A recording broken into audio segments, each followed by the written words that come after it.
क्या होता कि हमारे पास शऊर होता, तालीम होती, हुनर होता। जब हमारे पास ये सब कुछ होता तो मैं देखता कि कौन सी मिलिट्री लीडरशिप इस्टेब्लिशमेंट, कौन सी इस्टेब्लिशमेंट, कौन सी अदालतें कोई गैर आईनी काम कर सकती।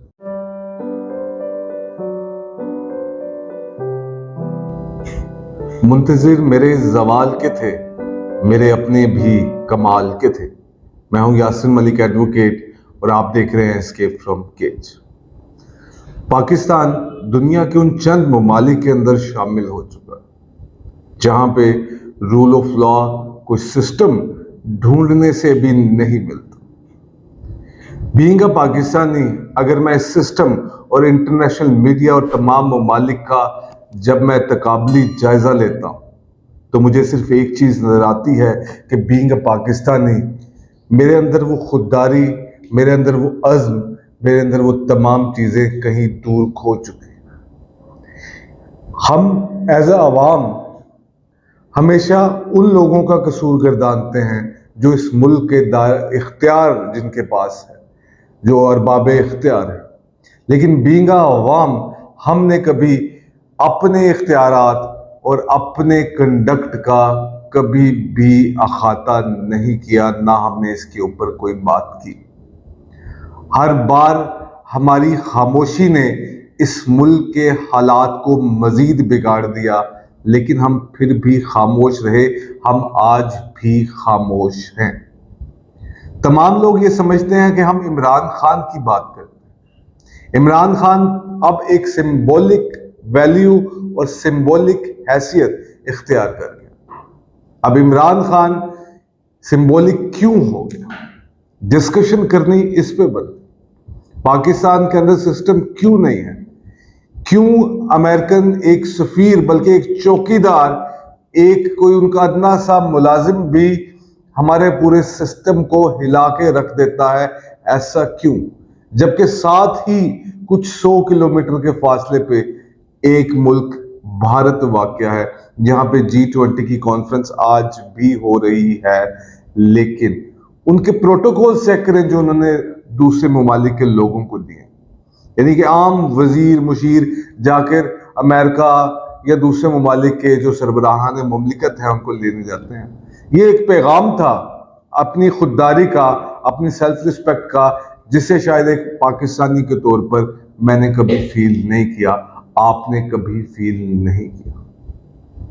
उसके ऊपर क्या बातचीत हुई, वो आगे जाके क्या एजेंडे बनाएंगे और पाकिस्तान के ऊपर या पाकिस्तान के पैथेटिक सिचुएशन के ऊपर वो क्या डिस्कशन करेंगे, ये बात अपनी जगह पे हम साइड पे रखते हैं, इस पे बात नहीं करते। हम गैर से गिला क्यों करें, हम अपने लोगों से गिला क्यों ना करें, हम दूसरों की तरफ क्यों देखें, हम अपनी बात क्यों ना करें।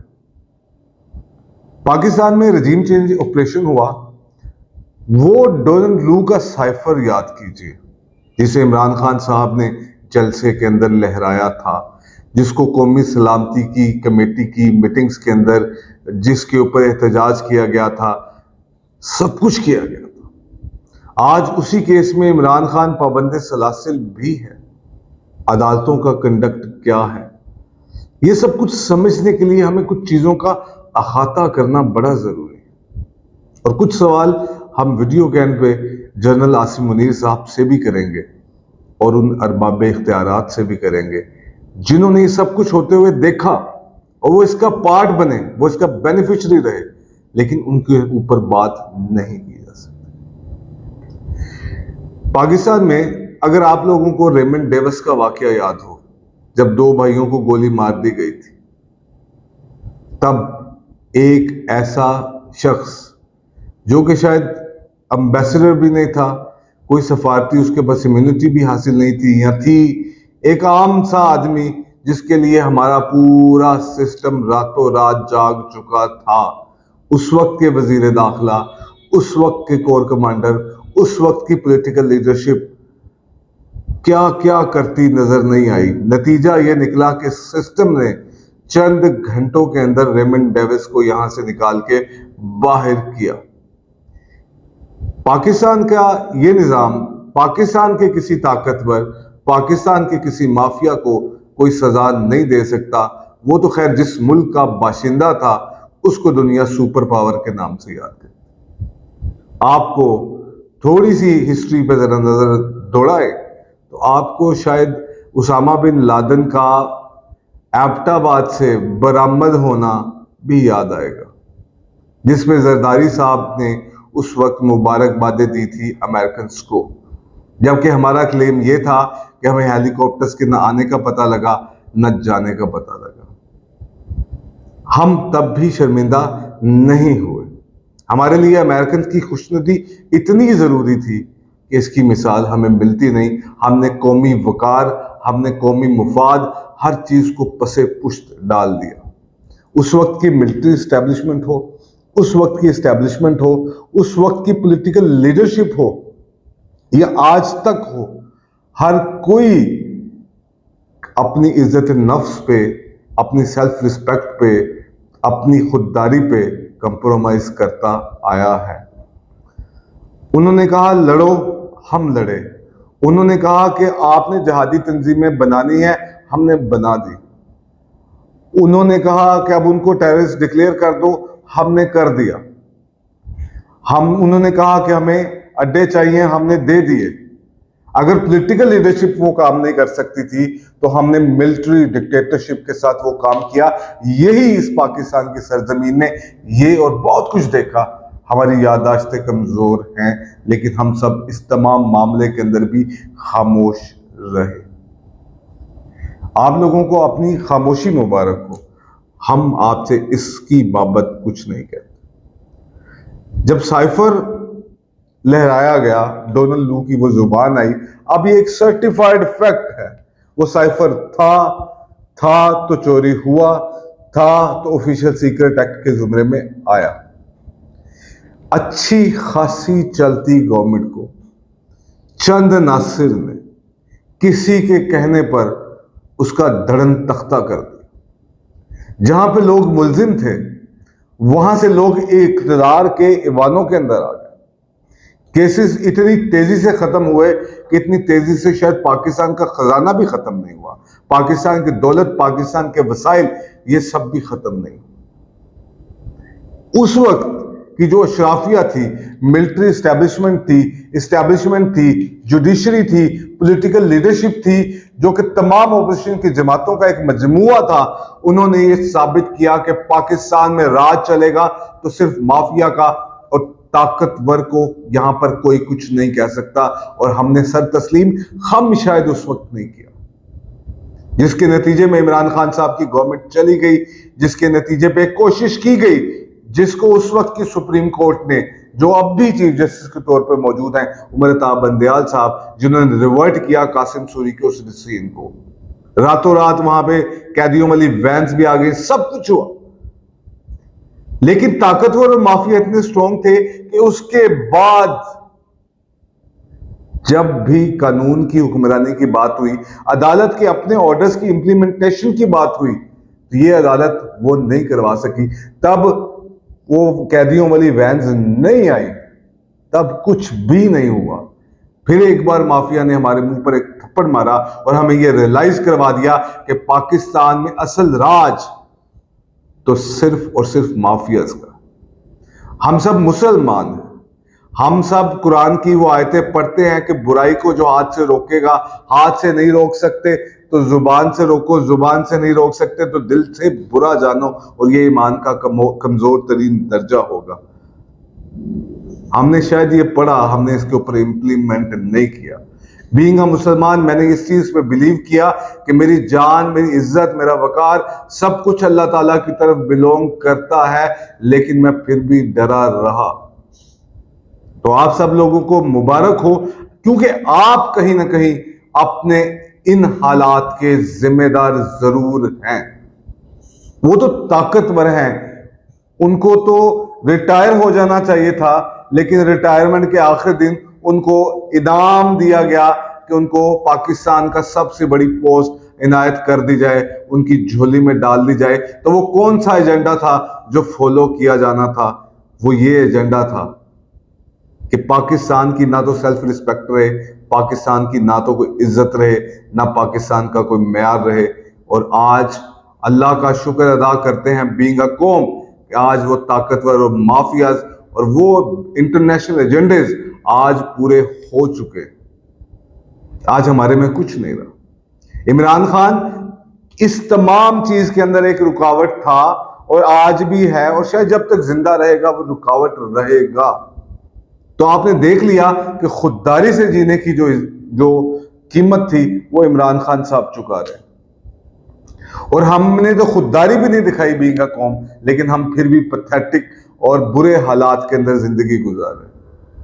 आज बाहर जाने वालों की तादाद इतनी को ज्यादा है, इतनी ज्यादा है कि वहां पे कोई अपॉइंटमेंट्स देने के लिए तैयार नहीं, कोई हमें अपने मुल्क के अंदर बुलाने के लिए तैयार नहीं।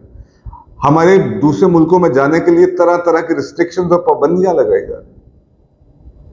जब इमरान खान को जनरल असेंबली से खिताब करते देखा, जब डोनाल्ड ट्रंप के साथ टांग पे टांग रखते हुए देखा, जब इमरान खान साहब ने बात की इक्वालिटी की, जब इमरान खान साहब ने बात की करप्शन की कि यहां और बहुत से थर्ड वर्ल्ड कंट्रीज के करप्शन का पैसा यूरोप और इस जैसी बहुत सी रियासतों की तरक्की का जामिन है, तो वो पैसा भी वापस किया जाना चाहिए।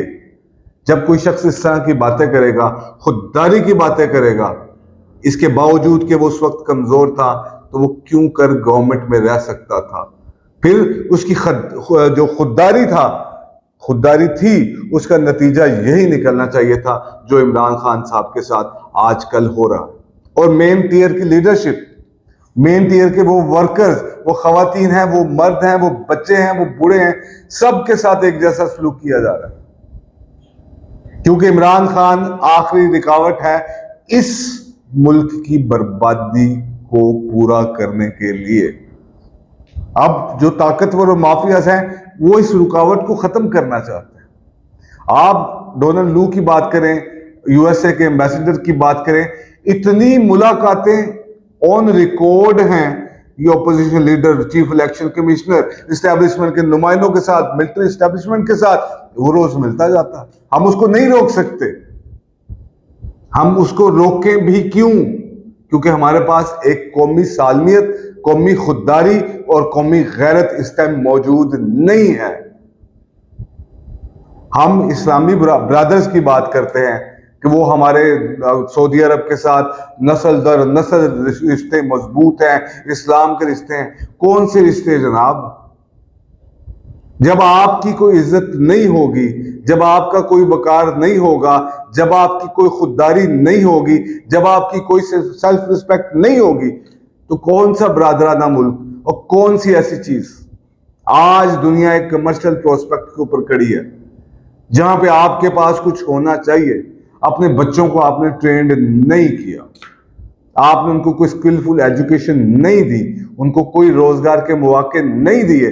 बीइंग अ कौम, बीइंग अ कंट्री, आपने कोई एक 20, 25, 30 साल की कोई एक इंप्लीमेंटेशन पॉलिसी इस कौम के सामने रखी नहीं है। यहां पे एक शख्स जो कहता था कि यकसा निजाम तालीम होना चाहिए, उसी को जेल में डाल दिया गया, और जैसे ही वो गया, वो यकसा निजाम तालीम का ख्वाब सिर्फ एक ख्वाब ही रह गया। हम सबसे टैक्स ना मिलने का, टैक्स ना देने का ये तमाम रोना ये बड़े लोग रोते आए हैं। ये डॉलर्स की आसिम मुनीर साहब ने भी ताजरों से मुलाकात की है। डॉलर्स की ये स्मगलिंग को रोकेंगे, ईरान में चीनी की स्मगलिंग को रोकेंगे, ये हो क्यों नहीं थी? ये क्या पाकिस्तान की सरहदों से बाहर नहीं जाती? वहां पे कौन खड़ा था? इस बात का जवाब तो आपको देना पड़ेगा। हम सवाल पूछेंगे, हम बुरे हो जाएंगे, तो आप हमें बुरा ही रहने दीजिए, लेकिन इन सवालों का जवाब तो दे दीजिए। आज ब्यूरोक्रेसी को देखिए, इंपोर्टेड कार्स के अंदर मिलिट्री एस्टेब्लिशमेंट की तमाम टॉप टियर लीडरशिप को देखिए, क्या सिक्योरिटी, क्या लग्जरीज और क्या ब्रांडेड चीजें इस्तेमाल करते हैं। और फिर हम 1-1 अरब डॉलर मांगने के लिए लोगों के सामने वो हमारी नाक की लकीरें निकलवा दें, लेकिन हमें इससे फर्क नहीं पड़ता। और बीइंग आम पाकिस्तानी, बीइंग आम अवाम, हमें तो खामोश रहना है और हमें खामोश रहना चाहिए।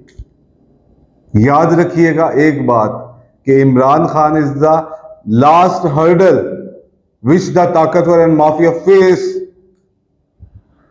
हमने उसका साथ दिया, बीइंग आम पाकिस्तानी दिया, लेकिन शायद उस तरह से नहीं दिया।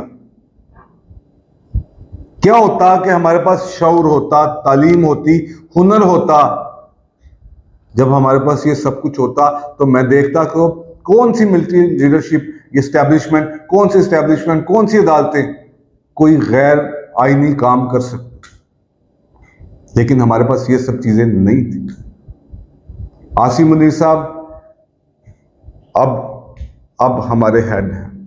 मीडिया उनकी तारीफों के पुल बांधने में मसरूफ है। इस बार 6 सितंबर पे हमने 2 नए मिली नगमे रिलीज किए, पाकिस्तानी कौम को मुबारक हो। इस बार हमने कौमी गैरत और हमियत का जनाजा मिलके उठाया, इस पे हम सबको मुबारक हो। लेकिन जनरल आसिम मुनीर साहब जो अपने नाम के साथ जो जैसे ही आए तो लोगों ने हाफिज आसिम मुनीर साहब कहना शुरू कर दिया। उनसे एक ही सवाल है, सर अल्लाह ने ताकत आपको दी, बीइंग अ मुसलमान, आपने कुरान पढ़ा, जब अल्लाह ने आपको ताकत दी तो आप ने एक आइन के तहत हलफ उठाया था। जब आपने एक आइन के तहत हलफ उठाया था तो आप उस हलफ को जो आपने अल्लाह के नाम पे उठाया था उसको वायलेट कैसे कर सकते हैं? आप कैसे उससे रूगर्दानी कर सकते हैं? किसने आपको कैपेसिटी दी कि आप ताजरों से मिले? किसने कैपेसिटी दी आपको जो काम कर रहे हैं आप करें? हर तरफ डंडा चल गया, डंडा चल गया। डंडा तो मुशर्रफ ने भी चलाना था। जब मुशर्रफ ने डंडा चलाया था उसका नतीजा क्या निकला? ज़ियाउल हक ने इस मुल्क को क्या दिया? याहिया खान की बात करते हुए हमें शर्मिंदगी होती है। 1971 की हम बात नहीं कर सकते। आपने अपनी तारीख से क्या सीखा कि आप भी सिर्फ एक बोने और बुत बनना ही चाहते हैं? अगर बनना चाहते हैं तो बन जाइए। अगर समझते हैं कि ये ताकत आपके पास रहनी है तो आप समझते रहिए। लेकिन सिर्फ एक ही रिक्वेस्ट है, बात यह है कि ताकत आपके पास नहीं रहनी, ताकत ने आपसे खत्म हो जाना है, ताकत चली जाएगी आपसे। फिर आप भी किसी थड़े पे अपनी किसी फैमिली के साथ बैठे होंगे तो कोई एक आम सा बंदा आके आपको बहुत सी बातें करेंगे, लेकिन उस वक्त भी आप इस मुल्क के अंदर नहीं होंगे, बैरूने मुल्क कहीं पे मुकीम होंगे। इस बात का जवाब दे दीजिए, ये क्यों सब तमाम जनरल्स, रिटायर्ड ब्यूरोक्रेट्स, तमाम जजेस रुख करते हैं बाहर का? कहीं मंजूरी वहां से तो नहीं आती? सवालों के जवाब दे दीजिए। कौमी गैरत के नाम पर, कौमी हमियत के नाम पर, आपकी उस ताकत के नाम पर जो अल्लाह ने आपको ग्रांट की है। कोई डायरेक्टली आप काम नहीं करते, लेकिन मीडिया पे सुने हामिद मीर जैसे लोग, मुबशर लुकमान जैसे लोग, और ना जाने कौन कौन सा साफी कैसी कैसी बात कर रहा है सर, लेकिन आपने उसका जवाब नहीं दिया। Action speaks louder than your words. कब तक आप एक उम्मीद बन सकते हैं? क्या आप वो उम्मीद बनना पसंद करेंगे अब या नहीं? फैसला आप कर लीजिए। तारीख में मरना चाहते हैं या जिंदा रहना चाहते हैं, ये फैसला आपका है। आपको नफरत होगी इमरान खान से, लेकिन मुझे उम्मीद है कि आपको नफरत पाकिस्तान से नहीं होगी, क्योंकि सब कुछ पाकिस्तान ने आपको दिया।